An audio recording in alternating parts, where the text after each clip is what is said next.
नमस्कार, आप सभी का एक बार फिर से स्वागत है हमारे और आपके अपने प्यारे से यूट्यूब चैनल ईएएस की स्टडी में। इसमें हम लोग डिस्कस करने वाले हैं महात्मा गांधी के जीवनी के ऊपर, अर्थात महात्मा गांधी से जुड़े हुए सभी आंदोलन को हम लोग चर्चा करें, अर्थात गांधी युग को हम लोग पढ़ रहे हैं, जो आपको बहुत ही महत्वपूर्ण साबित हो सकता है। ये जो क्वेश्चन आपको दिखाई दे रहा है, याद रखिएगा, इससे क्वेश्चन, इस वीडियो से क्वेश्चन आएगा ही तो आएगा, चाहे ऑब्जेक्टिव के रूप में होता हो चाहे सब्जेक्टिव के रूप में। यदि आप बेहतरीन तरीके से तैयारी किए हुए तो बहुत बेहतर बात है। इस वीडियो को एक बार आप रिवीजन के तौर पर आप देख सकते हैं या केवल इसको ऑडिएबल के रूप में सुन सकते हैं। यदि आपका तैयारी नहीं भी है तो फिर भी आप इस वीडियो को देखना जरूर, और क्या होगा कि आपके लिए बहुत ही स्ट्रेटजी फुल साबित हो जाएगा। पहला क्वेश्चन है, यदि इससे पहले का क्वेश्चन आप नहीं देखे हैं तो लिंक डिस्क्रिप्शन में है, आप वहां से क्या कर सकते हैं, इस वीडियो को चेकआउट करके देख सकते हैं। इस वीडियो के लिंक डिस्क्रिप्शन में बहुत सारे महत्वपूर्ण वीडियो दिया गया है, उसमें आप सभी जाकर के कोई भी आपका टॉपिक है कमेंट सेक्शन में जरूर बताइएगा, हम वहां से आपका समस्या का समाधान करने की अथक प्रयास करेंगे और उम्मीद है कि हम कर भी दें। चलिए आगे हम लोग देख पा रहे हैं। असहयोग आंदोलन के कारणों एवं परिणामों का व्याख्या करें। कारण क्या था, क्या कारण था असहयोग आंदोलन लाने का और इसका परिणाम क्या हुआ, हम लोग देख रहे हैं। चलिए देखते हैं। सबसे पहला कारण के रूप में मुख्य रूप से बात करें तो क्या होगा, यदि बेहतरीन तरीका से समझने के लिए हिंदू मुस्लिम एकता को मजबूत करने और राष्ट्रीय आंदोलन को मजबूत करने का उद्देश्य से महात्मा गांधी जी के नेतृत्व में कांग्रेस ने 1921 ईस्वी में असहयोग आंदोलन की घोषणा कर दी। 1921 ईस्वी में क्या चीज का घोषणा कर दिया, असहयोग आंदोलन का घोषणा कर दिया। असहयोग आंदोलन के प्रमुख कारण है, क्या चीज है, क्या क्या कारण है, इसके बारे में हम लोग चर्चा करते हैं। क्या क्या कारण है ये भी हम लोग देख रहे हैं, क्या क्या कारण है। जैसे खिलाफत आंदोलन, अर्थात तुर्की के खलीफा को पश्चिमी देशों द्वारा पद से हटा देने की खिलाफत शुरू हुई थी। खिलाफत आंदोलन का समर्थन है। पंजाब में ब्रिटिश सरकार बार बार, देखेंगे यहाँ पर पंजाब में क्या है, पंजाब में ब्रिटिश सरकार की बार बार कार्यवाही के विरुद्ध न्याय प्राप्ति, स्वराज की प्राप्ति, ये जो मुख्य रूप से टॉपिक है, ये सब चीजों पर थोड़ा सा ध्यान आकर्षित करने वाला क्या क्या सा चीज है। असहयोग आंदोलन को मजबूत करने के लिए ये सब टॉपिक पे एकदम जहां पर भी हाईलाइट किया जा रहा है वहां पे जरूर ध्यान से देखेंगे। ये सब चीजों क्या है, यही सब कारण था क्या चीज के लिए, असहयोग आंदोलन को चलाने के लिए। क्या है असहयोग, देखेंगे और एक एक टॉपिक को देखेंगे। असहयोग आंदोलन के परिणाम क्या चीज सामने आया, असहयोग आंदोलन का परिणाम क्या होगा, मतलब रिजल्ट क्या हो सकता है असहयोग आंदोलन का।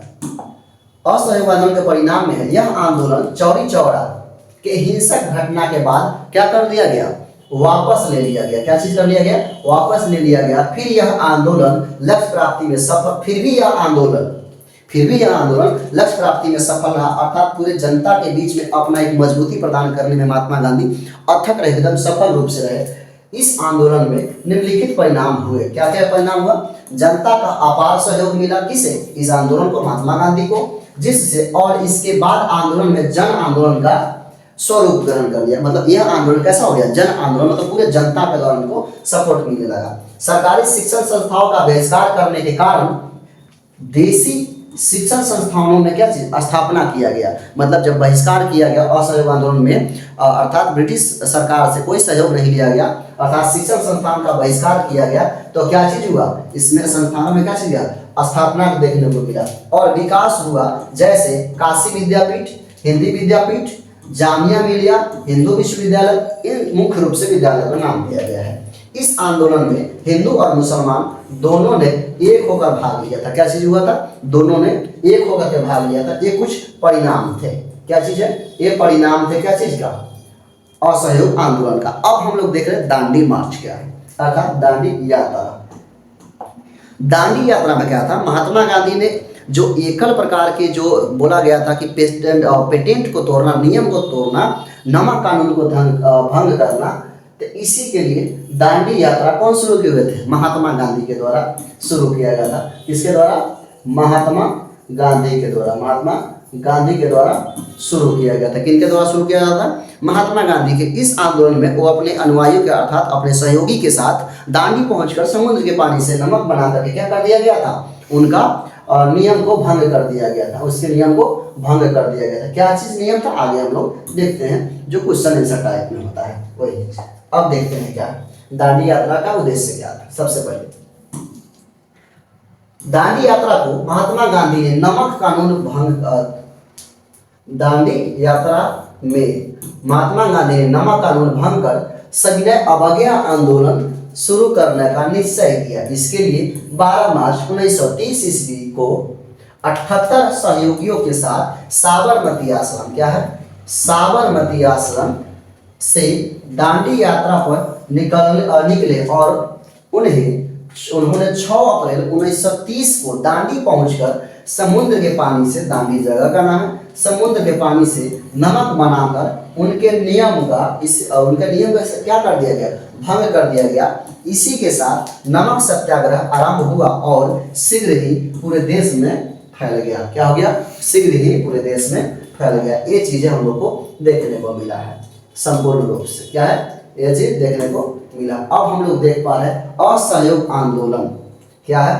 असहयोग आंदोलन के बारे में हम लोग चर्चा कर पाएंगे। क्या है असहयोग आंदोलन? सब देखते हैं। क्या असहयोग आंदोलन प्रथम जन आंदोलन था, कैसे? हम लोग इसके बारे में चर्चा पहले ही कर चुके हैं, बेहतरीन तरीका से भी चर्चा की। असहयोग आंदोलन, इसमें सभी लोगों के द्वारा इसमें पूरे एकदम तन मन से पूरे भाग लिया गया था राष्ट्र के लिए। क्या चीज के लिए? राष्ट्र के लिए। किस प्रकार से है टिप्पणी करें, थोड़ा सा लॉन्ग क्वेश्चन है, इसके लिए इसको थोड़ा सा ध्यान से हम लोग देखेंगे, क्योंकि लॉन्ग से ही क्या निकलेगा? आपका ऑब्जेक्टिव निकलेगा। सब्जेक्टिव से क्या है? आपका ऑब्जेक्टिव निकलेगा। तो क्या क्या चीज है? असहयोग आंदोलन प्रथम जन आंदोलन था, कैसे? असहयोग आंदोलन गांधी जी के नेतृत्व में, असहयोग आंदोलन गांधी जी के नेतृत्व में चलाए जाने वाला प्रथम जन आंदोलन था। क्या था? याद रखिएगा, प्रथम जन आंदोलन था। इसीलिए असहयोग और बहिष्कार के नीति प्रमुखता से अपनाई गई। असहयोग, असहयोग मतलब क्या है? ब्रिटिश सरकार से कोई सहयोग नहीं एवं उसका बहिष्कार करने का, ये दोनों चीज क्या गया? खूब कठोरता से साथ क्या चीज किया गया? अपनाया गया। इस आंदोलन का व्यापक जन आधार था। क्या था? जन आधार था। अर्थात कहने का मतलब ये जो आंदोलन था इसका प्रमुख कारण था जनता के लिए। क्या चीज है? जनता के लिए। शहरी क्षेत्र में मध्यम वर्ग तथा ग्रामीण क्षेत्र में किसानों और आदिवासियों का इसे व्यापक समर्थन मिला। मतलब इसे खूब बढ़ चढ़ के इन लोगों ने साथ दिया। श्रमिक वर्ग मिला, श्रमिक वर्ग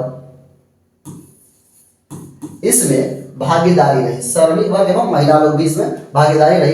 इस प्रकार यह आंदोलन प्रथम जन आंदोलन था। यहाँ पर सभी श्रमिक वर्ग सभी इसमें भागीदारी रही, महिलाओं ने इसमें भागीदारी की, इसलिए प्रथम जन आंदोलन बन गया। क्या हो गया? प्रथम जन आंदोलन बन गया। हम लोग आगे की तरफ मूव करेंगे। अब क्या चीजें हैं? स्वदेशी आंदोलन का उद्योग पर क्या प्रभाव पड़ा? स्वदेशी आंदोलन का उद्योग पर क्या प्रभाव पड़ा? इसके लिए हम लोग बेहतरीन तरीका से देख पा रहे हैं। क्या चीजें हैं? क्वेश्चन है जो लॉन्ग टर्म क्वेश्चन है, उसके बारे में बेहतरीन तरीका से आपको जानकारी मिलना चाहिए। एकदम आराम से पढ़िए, इस चीज को एक रिवीजन के रूप में पढ़िए। वीडियो की स्पीड कोई ज्यादा नहीं है, एक नॉर्मल तरीका से जो आपको बेहतरीन लगेगा, सुनने में आप ऑडिबल भी कर सकते हैं। चलिए अब इसको देखते हैं। स्वदेशी आंदोलन का उद्योग पर क्या प्रभाव पड़ा? देखिए, स्वदेशी आंदोलन का उद्योग पर क्या प्रभाव पड़ता है कि जरूरी के चीजों को पूरा करना। क्या है? जैसे भारत में असहयोग आंदोलन में क्या चीज किया गया था? कपड़ों का बहिष्कार, विद्यालय का बहिष्कार, सभी चीजों का बहिष्कार किया गया था। इस बहिष्कार में क्या था? यदि हम किसी का बहिष्कार करते हैं तो उससे पहले अपने योग्यता एवं अपने जरूरतों की चीजों को पूरा करते हैं। जैसे हम लोग अंग्रेजों का विद्यालय बहिष्कार करते हैं, तो इससे क्या होगा? हमारे देश में प्रभाव क्या पड़ा? या तो हमारे खुद के लिए क्या चीज करना पड़ेगा? विद्यालय का निर्माण करना पड़ेगा। तो ये क्या चीज हमारे लिए एक अपॉर्चुनिटी, एक महत्वपूर्ण अवसर के रूप में साबित होता है कि कोई किसी चीज का बहिष्कार करे तो हमारे पूर्ण रूप से वो हमारे समक्ष में होना चाहिए। क्या होना चाहिए? समक्ष में होना चाहिए। इसी के बारे में है चीजें। क्या है? 1905 में बंग भंग आंदोलन में क्या चीज है? स्वदेशी और बहिष्कार की नीति से भारतीय उद्योग लाभान्वित हो। क्या चीज हुआ? लाभान्वित हो गया। पॉजिटिव इसको रिजल्ट मिला। धागा के स्थान पर कपड़ा बनने लगा, जहां पर स्पिनिंग जेनिंग के द्वारा उस समय जो धागा बनाया गया था, लगभग 4-5 प्रकार से जो स्पिनिंग जेनिंग धागा बनाने का, सूती वस्त्र बनाने का प्रक्रिया था, उस समय धागा बनता था। लेकिन आगे चल के क्या बनने लगा? कपड़ा बनाना प्रारंभ कर दिया, प्रारंभ हुआ। इसमें वस्त्र उत्पादन तेजी से आ गए। वस्त्र के उत्पादन में जो प्रोडक्टिविटी है क्या चीज हो गया? बहुत तेज हो गया। 1912 में उसमें सूती वस्त्र का उत्पादन दोगुना पाया। क्या चीज हो गया? जब प्रोडक्टिविटी बढ़ता है तो रिजल्ट हमको क्या चीज देखने को मिलता है? दोगुना देखने को मिलता है। उद्योगपतियों ने सरकार पर दबाव डाला कि वह आयात शुल्क पर वृद्धि करे। क्या चीज करे? आयात शुल्क पर वृद्धि करे। वृद्धि करे तथा देशी उद्योग की रियासत ना करे, निर्यात में आई कमी की क्षतिपूर्ति के लिए भारतीय उद्यमियों ने श्रुति मिलन को वस्त्र का उत्पादन बढ़ा दिया। कपड़ा उद्योग के अतिरिक्त अन्य छोटे उद्योग में भी विकास हुआ।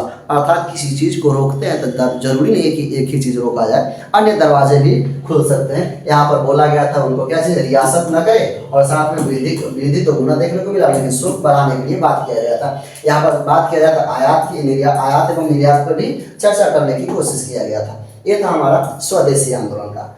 अब हम लोग क्या करें, अगले जो हमारा वीडियो आएगा इससे बेहतरीन तरीका के कंटेंट के साथ हम लोग आएंगे। तब तक मिलते हैं नेक्स्ट वीडियो में। तब तक जय हिंद, जय भारत।